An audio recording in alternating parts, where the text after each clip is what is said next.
Triệu Lệ Dĩnh bất ngờ mất Phùng Thiệu Phong. Mối tình lỡ dở của Phùng Thiệu Phong vẫn còn trong ký ức. Phùng Thiệu Phong từng được mệnh danh là đệ 85 hoa tử trong làng giải trí vì có nhiều bạn gái tin đồn, đặc biệt là những cô gái xinh đẹp, thông minh. Khi đó, không ai có thể ngờ rằng chàng công tử hào hoa này lại yêu Triệu Lệ Dĩnh và kết hôn với cô. Tuy nhiên, cuộc hôn nhân này không kéo dài được lâu. Chỉ sau 3 năm, cả hai quyết định ly hôn. Hiện tại, Phùng Thiệu Phong, người đã ly hôn được 4 năm, được cho là đang có mối quan hệ mới. Ngày 22 tháng 6 năm 2025, Phùng Thiệu Phong lại được chụp ảnh đi ăn tối cùng bạn gái mới sau một thời gian mất tích. Bạn gái mới là Chu Lâm Gia, một nữ diễn viên. Cô từng vào vai một nữ phóng viên trong bộ phim SP. Phùng Thiệu Phong 19 tuổi, thế mà lại đến với Phùng Thiệu Phong, người đã ly hôn. Người ta không khỏi thở dài khi thấy sức hút của chú Phong thì vẫn còn mãnh liệt như trước. Trong bữa tiệc tối này, Phùng Thiệu Phong và Chu Lâm Gia ăn mặc khá giản dị. Trông Phùng Thiệu Phong rất khỏe mạnh. Chu Lâm Gia ăn mặc đơn giản, thoải mái, trông trẻ trung và tràn đầy năng lượng. Sau bữa ăn, họ vẫn trò chuyện trong gara ngầm.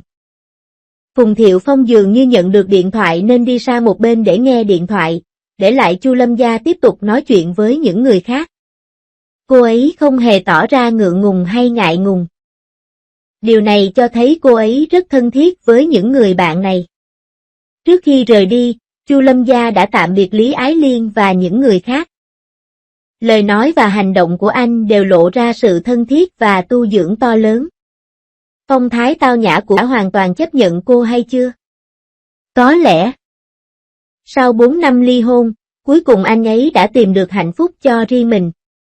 Tuy nhiên, cư dân mạng đã đặt ra một số câu hỏi về ngoại hình của Chu Lâm Gia. Một số người cho rằng khuôn mặt của cô có quá nhiều cảm giác công nghệ, khiến mọi người tự hỏi liệu có phải gu thẩm mỹ của Phùng Thiệu Phong đã sa sút hay không. So sánh mà nói, những bạn gái trước đây của Phùng Thiệu Phong đều xinh đẹp, tính tình lại vô cùng tốt, khiến cho mối quan hệ mới này trong mắt một số người có vẻ hơi không phù hợp. Phùng Thiệu Phong có xuất thân gia đình danh giá, bố mẹ anh đều là doanh nhân. Tuy nhiên, anh không chọn kế thừa công việc kinh doanh của gia đình mà thay vào đó dấn thân vào ngành giải trí. Nếu anh ấy không thành công trong ngành, anh ấy có thể buộc phải trở về nhà để điều hành doanh nghiệp gia đình. Nhưng may mắn thay, theo thời gian, được chỗ đứng vững chắc trong làng giải trí bằng sức hút và tài năng của riêng mình. Kể từ khi bước chân vào ngành điện ảnh và truyền hình vào năm 1998, Phùng Thiệu Phong đã nhanh chóng giành được vị trí trong ngành nhờ ngoại hình cao ráo, đẹp trai và khả năng diễn xuất sâu sắc. Đặc biệt là vào năm 2011. Sự nổi tiếng của bộ phim Du hành thời gian về Hoàng cung đã đưa Phùng Thiệu Phong lên tầm cao mới, tương tác mơ hội của anh và Dương Mịch đã thu hút sự chú ý của người hâm mộ bộ phim. Ngay lập tức đẩy mức độ nổi tiếng của cả hai lên đỉnh điểm. Mặc dù cả hai đã nhiều lần phủ nhận mối quan hệ nhưng sự việc này đã để lại ấn tượng sâu sắc trong công chúng. Năm 2012, Phùng Thiệu Phong bất ngờ công khai mối quan hệ với Nghê Ni. Cả hai đã cùng nhau tham dự nhiều sự kiện và mọi người ở mọi tầng lớp đều chúc phúc cho cặp đôi trời sinh Nghê này. Bộ phim truyền hình Iwan Tobe Guk To You hay thường xuyên xuất hiện như một cặp đôi ngọt ngào ngoài đời thực. Cả hai đã trở thành cặp đôi mẫu mực trong mắt mọi người. Tuy nhiên, không lâu sau đó, cả hai bất ngờ tuyên bố chia tay mà không bao giờ công khai lý do. Ngay sau đó, có tin đồn Phùng Thiệu Phong đã có mối quan hệ mới. Mục tiêu lần này là Lâm Vân, cô vừa mới bước chân vào làng giải trí và được nhiều người chú ý khi đóng vai chính trong bộ phim Mỹ Nhân Ngư.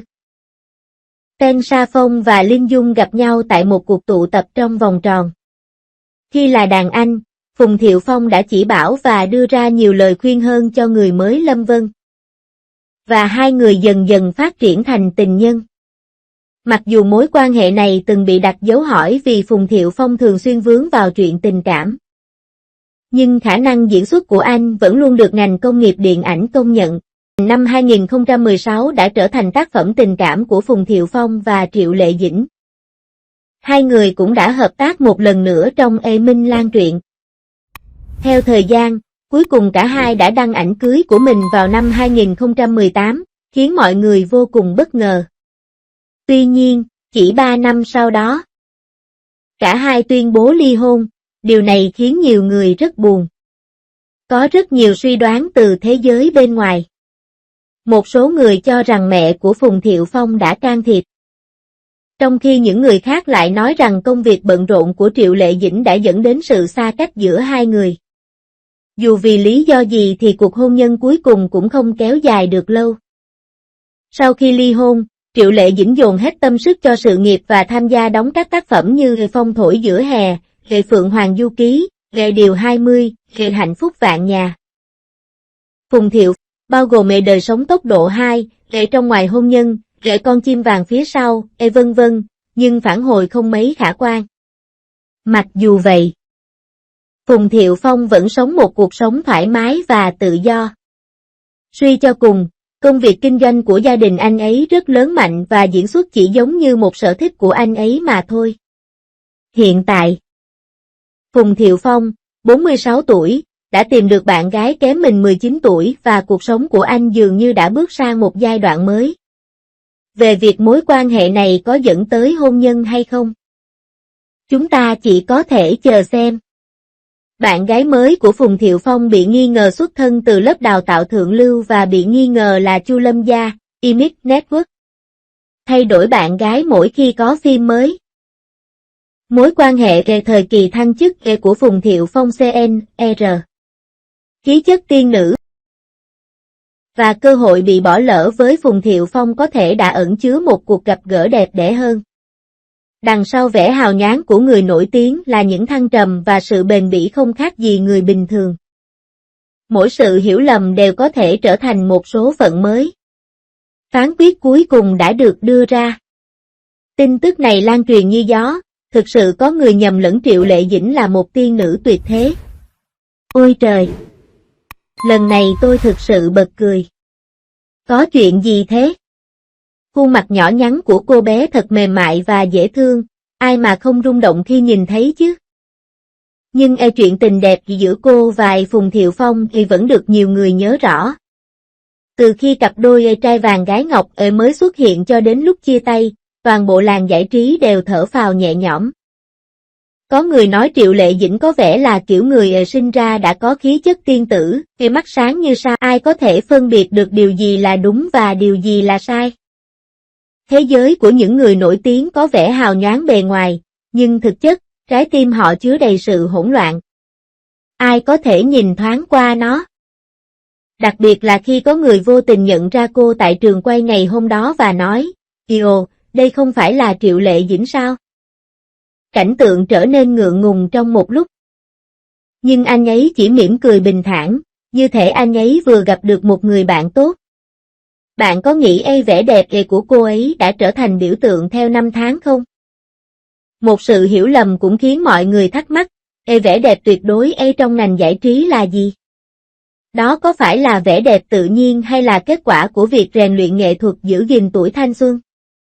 Nhưng dù thế nào đi nữa, mọi người đều biết rằng sự chân thật và kiên cường của Triệu Lệ Dĩnh mới là điều khiến mọi người ấn tượng. Anh ấy cực kỳ đẹp trai và có kỹ năng diễn xuất tốt. Có một thời điểm, sự nổi tiếng của ông tăng vọt. Mối quan hệ bị bỏ lỡ này đã trở thành nỗi đau trong lòng nhiều người hâm mộ. Có người nói rằng tình yêu đích thực mà Phùng Thiệu Phong nhớ nhung vẫn còn đọng lại trong lòng anh, giống như câu nói, nhớ nhung chưa hẳn là hết, có lẽ chỉ là để có cuộc gặp gỡ tốt đẹp hơn.